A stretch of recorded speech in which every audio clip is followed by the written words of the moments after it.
ndax Baxaw Fall mi bu ko yàlla yokkee ñun danañ yokku de ndax dama ne kii raam di la omat bu jógee taxaw da lay yóbbaale te Baxaw Fall dañ lay ñaanal yàlla yàlla na nga jóg taxaw tawaaxu doo bàyyi doo tay Baxaw Fall ni ngay jàppee ci nit yow rek yaa ko man ku ma ñebe aw Fall waaye nag loolu nga doon baax nga doon jàpp doo bàyyi nga doon li ngay jàpp li ngay yóotu yàlla na nga si jàpp ak sa ñaari loxo yaag say bokk yaag sa bokk yi nga am macha allah. yaa bëgg Baxaw yow yaa jàppale Baxaw.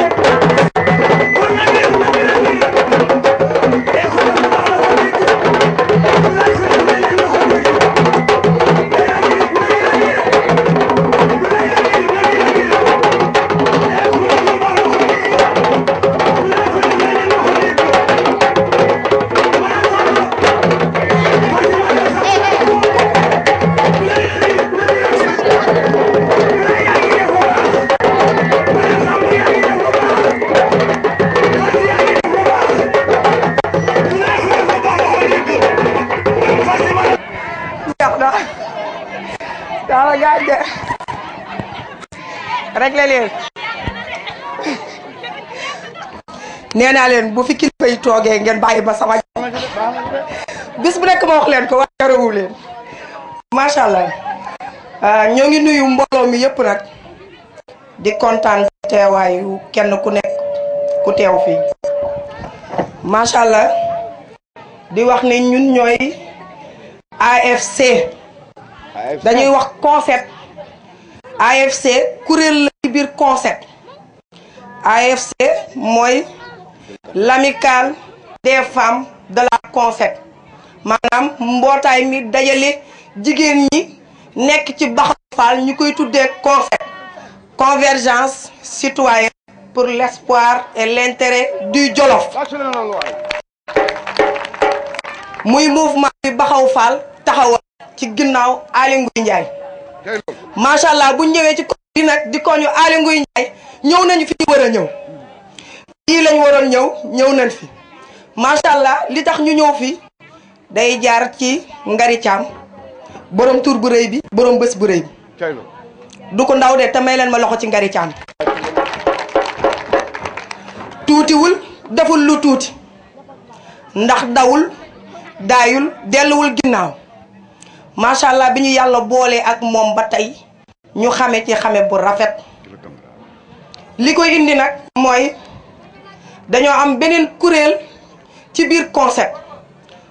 pour rek tey dañoo génn ak si ba fii bëgg ñi ñu fekk si ñëpp comprendre suñu teewaay fii dañoo am beneen kuréel bu tudd AEC AEC muy amicale des élèves de la concept maanaam kuréel bi dajale xale yi concept xale yi nekk ci mouvement Baxaw Fall doomam bokk ci muy Awa Ba Awa jugeel taxaw ñu xool la bi ñi ñu fekk si dañoo war a comprendre AEC am ku leen yore muy seen coordinateur muy Baba Ndiémé Ndiaye anamu na jóg taxaw moo def koppatem bu baax jógal taxaw ñëpp gis la fii na bëtu amu fi jógal taxaw waaw koo koy Baba Ndiémé Ndiaye moom moo yor kuréel gi yor xale yi AEC loolu yëpp dañ koy leeral ngir ñi nga xamante ne ñu ngi seen biir kër yore seen doom ni du politique tey lii firnde la xale bu ndaw Baxaw Fall mi gëm naa ne ba muy politique est-ce que amoon na juróom-benn at kon yooyu xale du politique loolu moom jeex na fi ndax politique gëm sa bopp la ak teg sa avenir suba xam fooy teg sa tànk loolu kese la moo tax ñu am kuréel yooyu ci biir concept kenn bokkul sa morom dara waaye teewul am na foo xamante ne dañ fay daje ñun ñëpp benn la ñuy doon loolooy concept ci ginnaaw Baxaw Fall bu ñu ñëwee nag ba ci koñ bi leer na jaadu na ñu leeral ñun ñooy kan ak fan la ñu jóge ak lu waral fii sunu teewaay bi fii nag koñ la ci biir koñ yi nga xamante ne yàgg nañu di ci dox ñoo ngi wër boobaak nëgë ni yàlla indi ñu fii tey yóbbu woon ñu feneen barki démboo Njaay ñu ngi woon pël ga si ñoom jëmbi saw borom tuur bu neex bi moom it macha allah nañ ko tàcc bu baax a baax yàqu ci dara bi ñu jógee ci loolu macha allah tey li ñu indi fii mooy paan xeebul dara yii ñu koy def di ci invité nag képp koo xamante ne fekk si ne la fii dégg nga ko wala sa morom jottali na ko nga xam ni concept am na kuréel boo xam ne dañ koy wooyee AFC ñoom dañuy dox ci ndimbal jaboot ku xool paan yi bool yi xam ni lii ndimbal jaboot la képp ku yaakaar ne war nga cee mën a gis sa bopp ñu ngi lay woo tëjaluñu suñu buntu kenn képp ku yaakaar ne war nga bokk ak ñun gëm-gëm gis-gis ci ginnaaw Baxaw Fall ndax lu tax may tudd ci ginnaaw Baxaw Fall duma ko présenté kenn man nee naa man gan laa ci dëkk bi xaw ma fi lu bari yéen ñi fi juddoondoog moom màggandoog moom kenn ku nekk yaa ma ko gën a xam dañuy dolli rek nag mënuñoo bañ a wax ndax dañuy wax ne waxaat du bari wax bëgg mu leer rek la mi ngi nii yéen a ko gisal seen bopp bu ko tuur bi jaralee mu dagg paas Dakar ba fii nga xam ne am na fu mu ñu teg am na cër goo xamante ne jox ñu ko te boobaak nëga ni suñu taxawoon leeral leen ngeen xam ne li ñu wax ni du ay waxu kasaw dañ koo teg fu leer macha allah paan yi nag ñaari nit ñoo ko moom Ngari Caama moom benn bi Amina Sarr moom deuxième paan bi lii lépp dañ koo def ngir bëgg mu gaaw moo tax ñu doxalee ko ni jaboot bu fi nekk jigéen bu fi nekk jàpp ne war nga fee mën a bokk ñëw ñu àndandoo liggéey ci ginnaaw Baxaw Fall ñu ngi lay tàllalal suñu loxo bis bi nag fii ñu taxaw waroon nañ fee ñëw bu yàgg nag ndax Ngari dañoo waxtaan ak moom lu bari mbir mi jaar ci doomam bi mu nekkee ASC xale yi ñoom samay doomi bopp lañ moom it mu xool gis ne mbir mi njariñ a ngi fi moo dem jàpp ci loxo yaayam woo ma ni ma sama yaay nee na li ngeen di def bëgg na cee bokk maa sol sama dàll ñëw ba fii waxtaan ak moom mu ne ma man dara ñoom maa ngi toog fi di xaar heure bu ngeen ñëwee waxtaan ak ñoom lu ngeen bëgg dinañ ci dem boobaak nëgë ni ñu ciy dox ñu ciy ñëw muy ñëw duñu fekk si di ñëw duñu fekk si ba tey yàlla def Baxaw Fall war fee ñëw tombeek tuuram ñu ñëw fekk si ko ndokkeel si ko war ko ne ko sa dal bi nga dal ci ñun fi nga ñëwee wax dëgg yàlla neex nañu amuñu ci dara lu ñu naqari te yàlla buñ ci gis lu naqari yow it nag sa dugg bii nga dugg si fii yàlla boo ci gis lu la naqari yàlla bu ci sa yaakaar tas ndax yaakaar naa ne nit ki fu mu jublu dem am na lu mu yaakaar àddina yaakaar rek a fi nekk kon yaakaar boobu yàlla bu mu tas yàlla nañu yàlla dolli suturaal ñun ñëpp nag macha allah guddal bi du fi am solo ndax guddi na ba pare te ñu war a wax bari nañ dama bëgg rek wax dëgg yàlla lancé waat appel wax waa koñ bi wax képp ku ñu dégg ni ñun AFC la dañuy dox ci ndimbal jaboot dañuy politique nag muy leer Baxaw Fall la ñuy politiqueal luñ ci def nag doyul kooku duñ ko wax mukk muy doy nee naa duñu nëbbatu duñu làqut te lii nii wax dëgg yaay AFC da ngeen war a tàcc seen bopp ndax fii ku fi gëmul sa bopp ku ne doo fi toog tey ñu ngi nii ngeen xam ne rajo ngi taxaw télé ngi taxaw ngeen xam ne fii kaay ma wax la moo gën a yomb kaay ma may la mu wër la ne tey boo taxee fii yaa nga marché mu wër la ne boo taxee fii yaa nga garage nga àttana ñëw taxaw ni dëj nëbbatuwoo làqatuwoo xam ne ñun dara ñoruñu lu dul Baxaw Fall loolu nañ ko gëm kenn bu ñu fakk yóbbu nan taxaw fu nu taxaw démb ak bërki dem la ma leen xamee woon démb ak bërki dem fii kuy daw amu fi kuy daw amu fi kuy arrière amu fi ñun fu nu dem fu ne dëggal suñu bopp dara ñoruñu lu dul Baxaw Fall yaa wax lii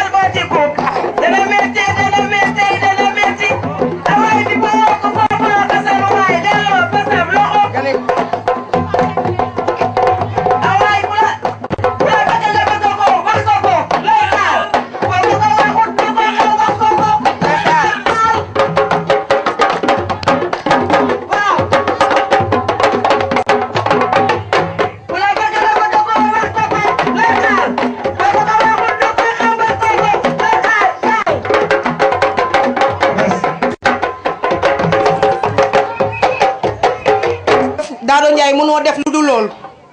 parce que bañ ne prib rek nga ne maay Baye Fallu Baxaw Fall kon boo defulee nii rek da ngay daal di wàcc yoon ñoo ngi nuyu nag sama yaay dabalaax neex naa waa ngéwéla ngoog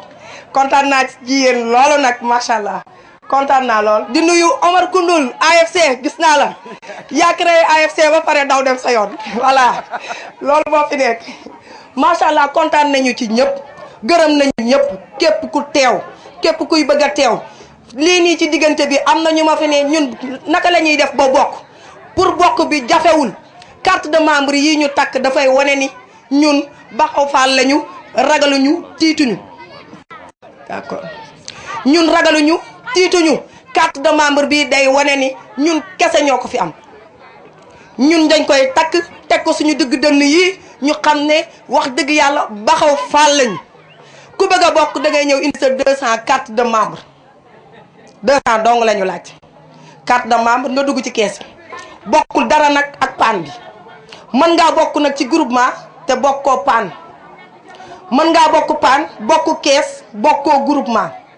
loolu am na ku gën a ñëw nag ñu gën a yaatal yeneen yaa ngi ci biir am na yeneen i neex-neex boo xoolee Baxaw Fall délégation xool ko moom rek ak toogaayam xam ne lu mu yor lu ne mooy loolu bu nu gestoo suñu ginnaaw li fi nekk ak seegun ci mais macha allah boo ko xoolee xam ne ndaanaan a taxaw loolu nag bu leen xaar nag ba nit ñi dem ba buuxante bi taxaw ngeen doog a ñëw di ut place am na fu ñuy toll dañuy tëj de du dëgg dañuy tëj de bunt yi dañ koy tëj macha allah boo leen gisee nag matériel yi suñu ginnaaw kooku yi damay woo bépp jigéen macha allah. yow boo taxawee rek il faut ma wax. ah loolu neex yaa ma fekk ba ci neen. nga ni. xëcc ma ba ma ñëw. waaw. ndax boobu ba ma duggee ba léegi lu baax rek laa gis yow. moo tax nag il faut nag ma laal si yow. waaw. dëgg la. dama ne madame Samb mii mooy bëgg ñëpp ñëpp ko bëgg. bëgg ñëpp ñëpp la bëgg. ndeysaan yaa ma bëggal sa bopp xëcc ma ba ma ñëw. ndeysaan te nag nga neex ma loolu nag. ndeysaan. ki mooy Mati Siin. kii mooy Mati Siin bu ciineen. ciineen tàccu leen loolu li mu wax xanaa neexu leen madame Samb bu leen neexatul ngeen wax ma teg micro bi bopp lii la la. kookoy Mati Siin. Mati Siin ciineen lay jóge di ñëw di ñu fekk si ba ngéwël kon xam nga ne loolu jaral na ko xam nga ne li muy def gëm na ko dimanche bu nekk mu sol dàllam ñëw fekk suñu kookoy Mati Siin. am na ci ñeneen ak ñeneen ñoo xamante ne jóge nañu feneen ak feneen fu gën a sori fii macha allah su loolu weesoo nag dañ may kii tuuti pour ma wax ci bagage yi ci ginnaaw muy maanaam set setal yi yéen jigéen ñi laay waxal sama moroomi jigéen ñi suñu waxee set setal dafa am benn programme boo xamante ne dañ ko bëgg a def hôpital le 11 août bii di ñëw maanaam samedi démb bi bu ñëwee ba ñëwaat samedi bi ñu passé démb su ñëwee ba ñëwaat am nañu benn set setal bu war a def hôpital maanaam loolu dañ si jublu pour rek ñu bañ a xam dañ si jublu pour maanaam nit ñi bañ a jàpp rek ni politique tàccu la ak fecc. di nuyu njiital conseil monsieur Baxaw Fall à travers lui di nuyu mboolem ku ànd ak délégation te ñu lim leen sànq di nuyu madame Samb mi jiite AFC à travers elle di nuyu kuréel gi yëpp kuréelu AFC gi yëpp di nuyu madame Ba Ngari mi recevoir tey di ko féliciter ci mobilisation bi di rafetlu teewaayu ñëpp di rafetlu liggéey bi conseil di liggéey ci biir parti bi di rafetlu liggéey bi conseil di liggéey ci biir coalition bi di rafetlu initiative yi ngeen jël pour maintenir seen mbooloo di leen sant ci opportunité bi ngeen may coalition bi yëpp pour mu am ci minute bi mu war a wax ci parrainage fan yi ci li ñu toll dañuy faral di def ndaje muñ ci am rek ñu def lu ñuy tuddee yettaale boobaale wax ci tuuti ci parrainage bi naam nit ñi commencé nañ cee dégg lu bari waaye baax na yéen ñi ci yëngatu ci seen biir kuréel ngeen mën cee waxtaan ci seen biir ba pare mën a xam ban taxawaay ngeen ci mën a am bu ñuy wax ci parrainage yaakaar naa dañuy tàmbalee ci lan mooy parrainage ci ay kàddu yu gàtt rek lañ koy duggee parrainage buñ ko wàccee ci yéen ni ngeen di faral di def ci seen tuur yi mën nañ koo tuddee ndeyale ndax ci wàllu élection du ci lu bees bitum réew du ci lu bees ci suñu réew mi bitim réew ñoom dañuy faral di def ci yu gën a bëri ci ñu ëpp boog parrainage des élus maanaam bu nit bëggee dagaan baatu réew ñu ne ko il faut nga tànn nangami nit yoo xam ne yi dañ leen a jot a fal ba pare nga dégg ci conseil municipal député maire wala leneen bu ñu fal pour ñooñu porter sa candidature li nga ciy dégg mooy ku ñuy fal ku ne bëgg nañ mu ànd ak légitimité maanaam ñu ne kii kat askan wi dëgg moo ko fal loolu mooy parrainage des élus bi faral di am fii ci yeneen réew yi bu Sénégal moom parrainage citoyen la yàggoon na fee am beesut li ci bees mooy li ñu wax ne képp kuy doon candidat ci élection présidentielle ak élection yeneen yi waaye comme tey bu présidentielle bi moo gën a jege nañ yem ci bu présidentielle bi yàggoon na fi waaye dañ ko jagleloon ñi nga xam ne ñooy candidat indépendant nga déggee ci ne mooy candidat yi nga xam ne soqee wuñu ko wuñu woon ci parti jóge wuñu woon ci coalition ñooñu dañ leen doon sas ne leen il faut am ngeen wër réew mi am ay nit yu signé ne ñoom ñoo ànd ak yéen ñoom ñoo porté seen candidature bii xew léegi nag te nga xam ne war na am ci élection yi te candidat bu weesaloo moom amaan na doo nekk candidat mooy parrainage bi nga xam ne liste candidat bu ci ne war na fexe ba région Sénégal yi juróom-ñaari région ci Sénégal bu ci ne jox la au moins 2000 voix ba pare il faut 2000 voix yooyu mottali li nga xam ne lii mooy pourcentage biñ jëlee ci fichier bi nga dégg ci ne ñi ñu bind ñëpp tey xam nga ñun ñëpp bindu nañ ci liste yi war a wote ñun ñëpp buñ demee ba ñu liste bi pare contentieux yëpp jeex produire nañ ko xam nañ ne liste bi kat fichier bi mu ngi toll ci 5 millions nangam ñu ne ñoo ñëpp boo leen jëlee 0,8 ba 1% wu ñi ñooñu ñooy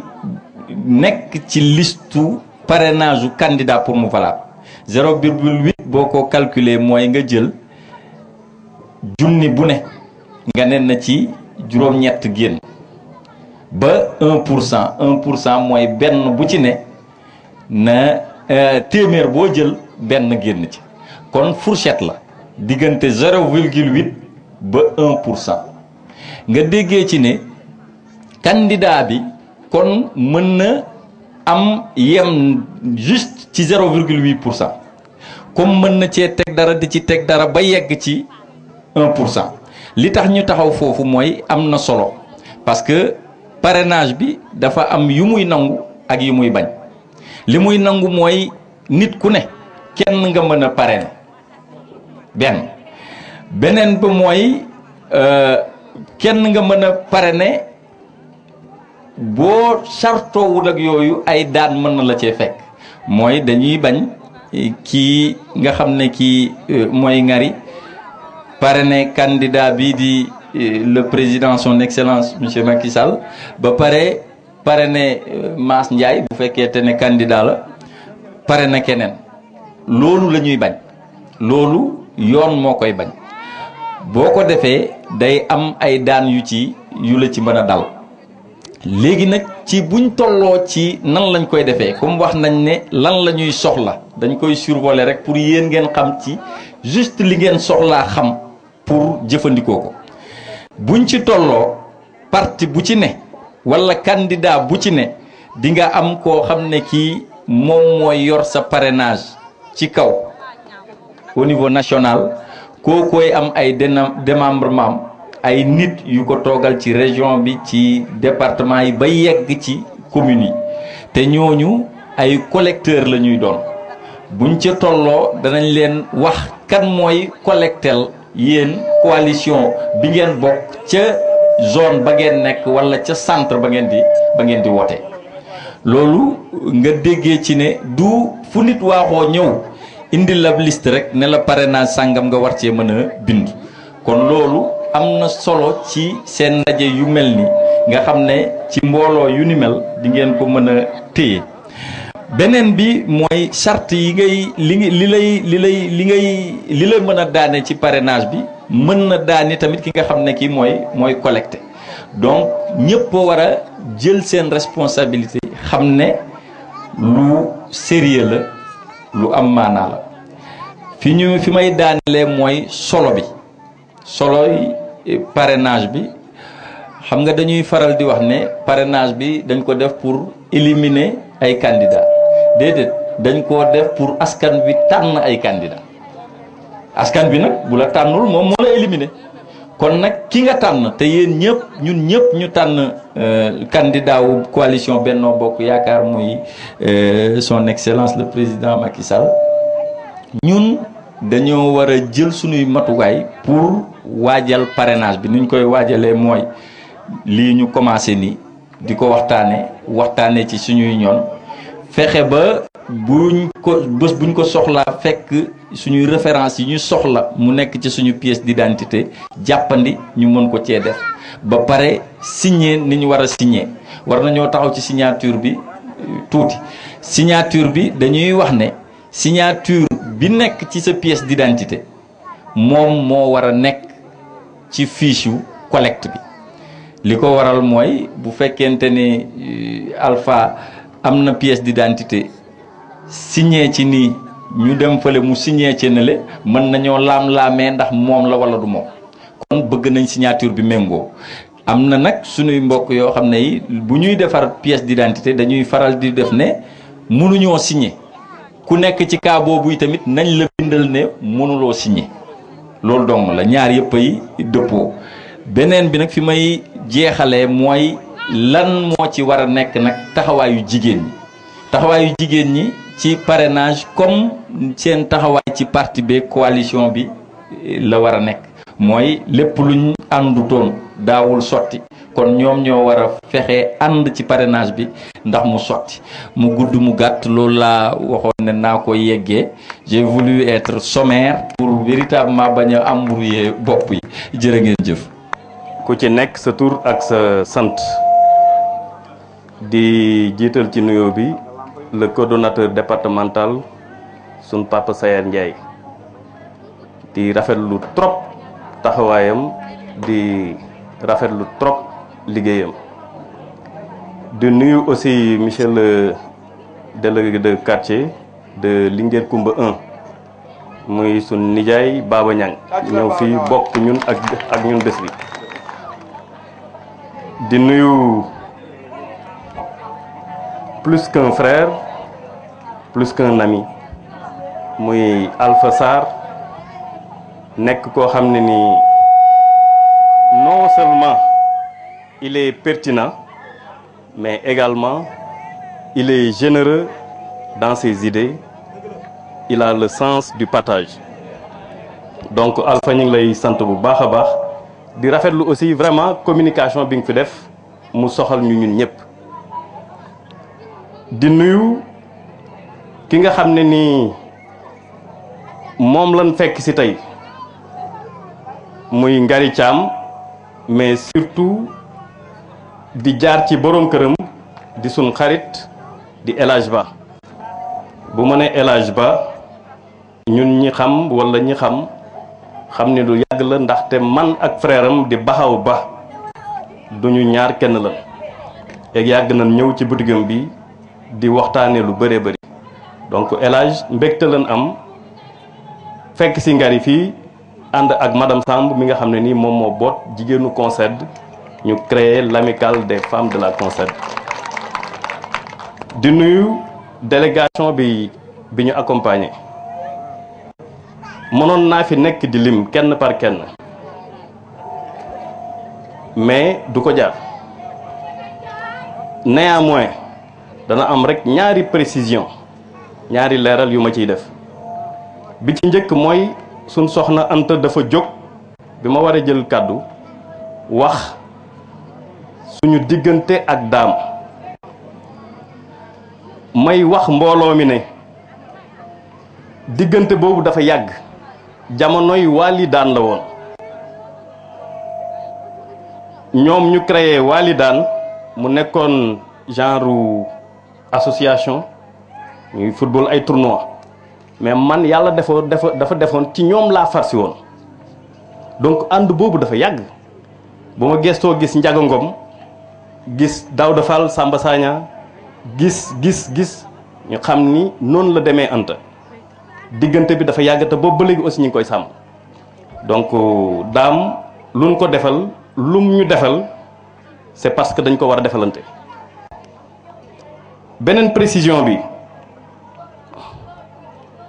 et pas des moindres d'ailleurs mu neex ñu trop mooy dañu am kenn ci ñun ci délégation bi koo xam ne nii faw ngeen may ma wax ci moom xëy na sax la rencontre aujourd'hui s'inscrit dans le cadre de l'animation de la mobilisation de la massification de ce mouvement que nous avons créé maintenant il y a un an appelé Convergence citoyenne pour l'espoir et du Jolof Conced. Aujourd'hui, nous sommes là avec une branche de la Conced, c'est-à-dire l'amicale des femmes de la Conced,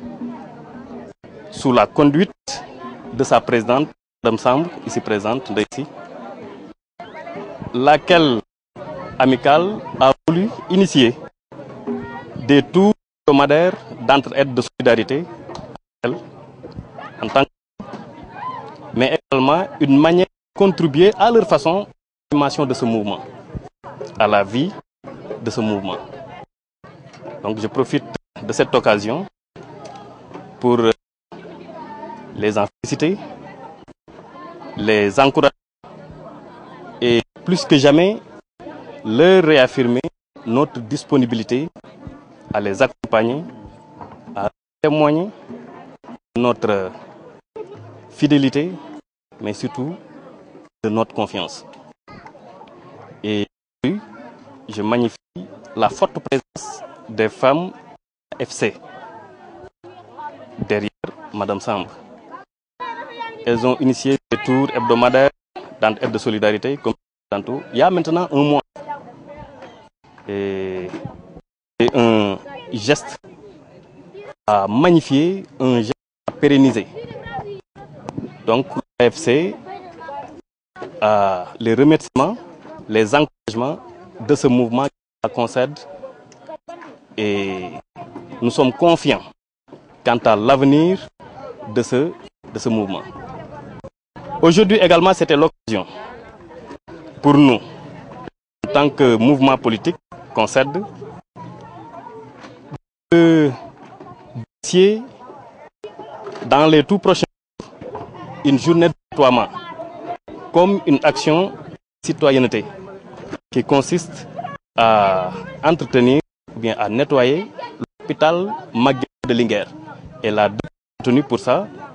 est fixée pour le 11 août 2018. Pour ce faire, on avait jugé nécessaire de nous adresser au nom de la Conced au ministère de l'Environnement pour solliciter du matériel de nettoiement. La demande a été accueillie favorablement, raison pour laquelle vous avez vu ce matériel combien riche, combien important que le ministère a bien voulu mettre à notre disposition pour réussir cette belle journée de nettoiement. Mais c'est l'occasion pour dire à la population de Linguère que le matériel, bien que un matériel qu'on a mis à la disposition de mouvement qu'elle a concède, reste plus que jamais un matériel pour toute la population de Linguère. Il suffit d'exprimer la demande, d'exprimer le besoin pour qu'effectivement la concède mette ce matériel à disposition pour aller faire convenablement. Donc pourquoi tu as demandé ce matériel. Donc vraiment, encore une fois, en tant qu'un des initiateurs de ce mouvement qu'elle concède, je renouvelle mes encouragements, mes félicitations à l'AFC, l'amicale des femmes de la Concède, et puis pour elle, pour cette amicale. Plus que jamais, dire également aux membres de la Concède que l'espoir est permis parce que tant qu'il y a la volonté, tant qu'il y a l'engagement, tout est possible. Donc, certainement, on sera là pour d'autres activités. Merci beaucoup. Waaw tey dañ fi fixé ci dund conseil mouvement boobu ñuy tuddee conscience citoyenne pour l'espoir et l'intérêt du Jolof mais tey ci benn branche muy amicale des femmes de la CONCED ci njiital santam muy madame Samb mi taxaw ndey si ñoom ñu initié woon commencé woon di def ay tour ci seen biir paan xeebul dara ndimbal boobaak léegi mën na weer ñu ko ci seen biir di dimbalante mais ñu nit xe ba bu ñu tuur yooyu fekkee biir Linguère ñu ànd ceeg ñoom pour rek gën leen a encore pour rek gën leen a ñaax ci liggéey bi loolu moo waral tey lu fi bokk ak ñoom tuur bii bokk na ci li tax ndaje bi ne CONCED c'est vrai que c'est un mouvement politique mais tamit mënuñu politique ak citoyen